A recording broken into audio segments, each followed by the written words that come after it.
Good day everyone, I am Jenny Lee Mendoza. Ay kukontinue ko lang po ang report namin sa Chapter 9. Proceed naman po tayo sa important dates in the life of Rizal.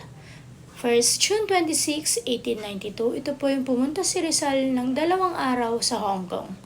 Next, June 27, 1892, he visited the Central and Northern Luzon.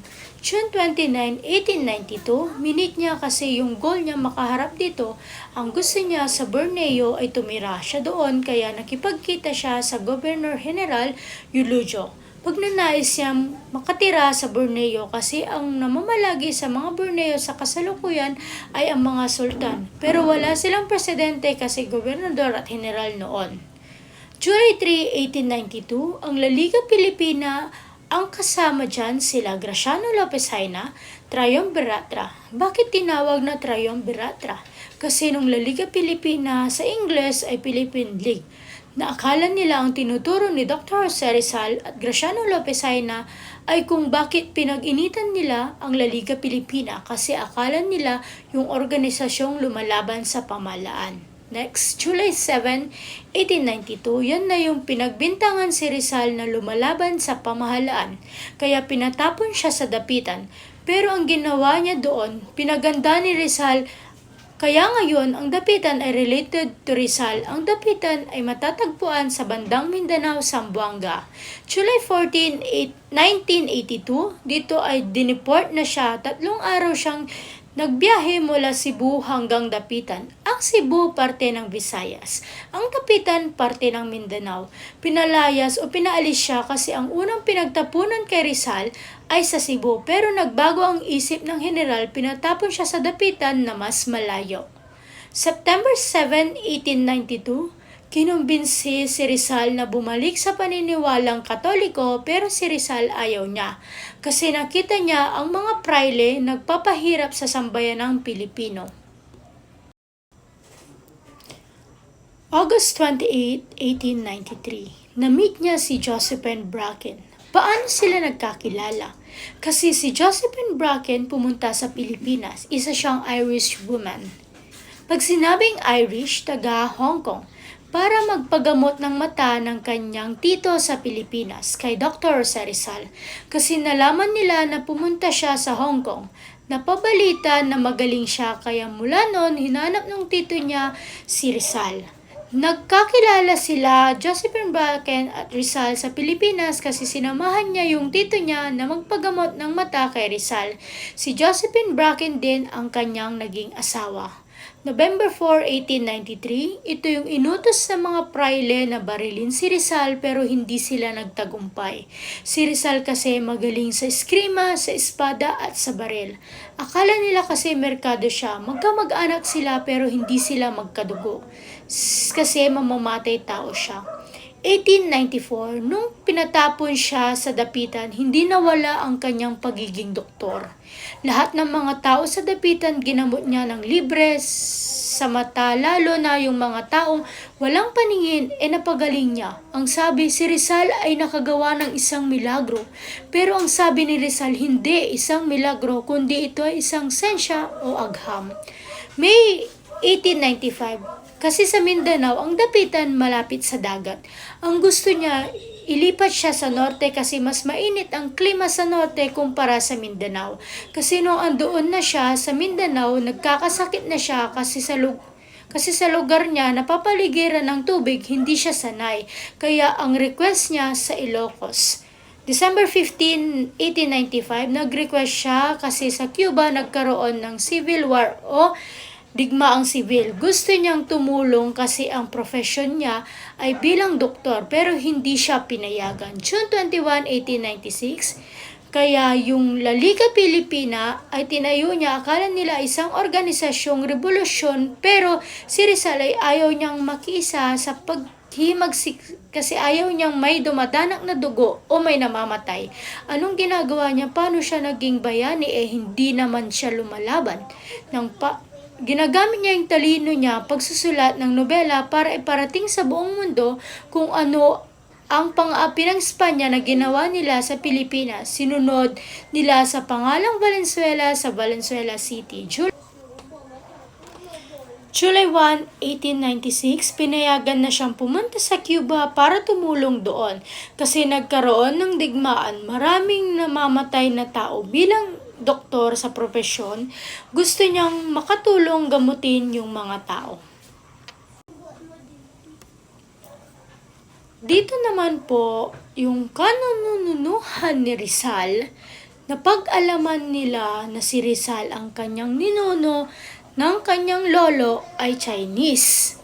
At ang Binondo Town sa Maynila ay ang oldest town in the world. Mangangalakal sila ng tela kaya sila ay textile. Ang merkado ang ibig sabihin ay market o tindahan. Ang ibig sabihin ng Rizal ay rice mill o bukid. Noong 1953, ibig sabihin na discovery nila na si Rizal ay may lahing Chinese. Next, ito yung bahay na nasa corner ng dalawang bahay na nakatayo sa gitna.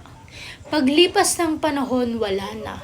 Yung loob ng bahay naging lumot, pero yung bahay nakatayo pa rin. Hindi na siya kaganda tulad ng dati. Anong ambag ng bahay na yan sa kasaysayan ng Pilipinas? Doon kasi pinaniniwalaan nila na doon nagpupulong o nagmi-meeting yung mga erehe at filibustero. Ano ibig sabihin ng erehe at filibustero?